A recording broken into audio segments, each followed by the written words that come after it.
kembali lagi bersama saya Dian Hardianti di Derans Bercerita. Oke, di video kali ini saya akan membahas tentang sejarah kelam yang pernah terjadi di Indonesia. Sejarah kelam tersebut ialah peristiwa gerakan 30 September yang diinisiasi oleh Partai Komunis Indonesia atau sering juga disebut dengan G30 SPKI. Setelah melewati era penjajahan selama ratusan tahun dan berhasil mendapatkan kemerdekaan dari para penjajah, bangsa Indonesia memang masih harus menghadapi kemelut yang berlangsung di dalam negara sendiri. Pemberontakan Partai Komunis Indonesia tersebut juga telah membantai 7 perwira angkatan darat, dan dalam aksi pemberontakan ini mereka juga telah menghilangkan nyawa beberapa orang lainnya, termasuk seorang anak perempuan yang tidak berdosa. Dan sebelum kami memulai ke kisahnya, saya mengingatkan kembali untuk jangan lupa like video ini, subscribe channel ini untuk melihat video-video dari kami. Oke, tanpa berlama-lama lagi, kita mulai ke kisahnya. Khususnya Angkatan Darat, karena mereka khawatir unsur ini digunakan oleh PKI untuk merebut kekuasaan. Oleh karena itu, pimpinan Angkatan Darat menolak keras usulan tersebut. Perselisihan antara Angkatan Darat dan PKI ini mencapai puncaknya pada tanggal 14 Mei tahun 1965.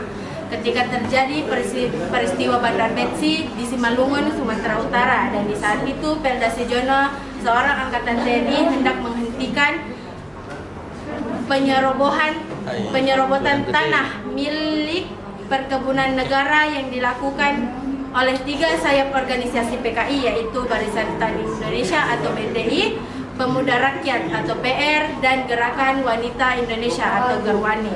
Nah, mereka menangkap, menyiksa, dan menghilangkan nyawa Pelda Sejono di saat beliau berusaha mempertahankan lahan penjarahan ratusan massa PKI. Menjelang meletusnya gerakan 30 September ini, beredar isu sakit parahnya Presiden Soekarno, dan hal ini meningkatkan kasak-kusuk dan isu perebutan kekuasaan apabila Presiden Soekarno meninggal dunia.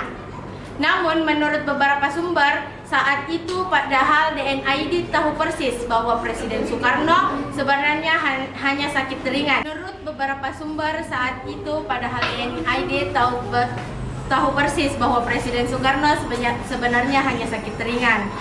Dan situasi inilah yang membuat pimpinan PKI memutuskan untuk melakukan rapat PKI pada tanggal 28 September tahun 1965.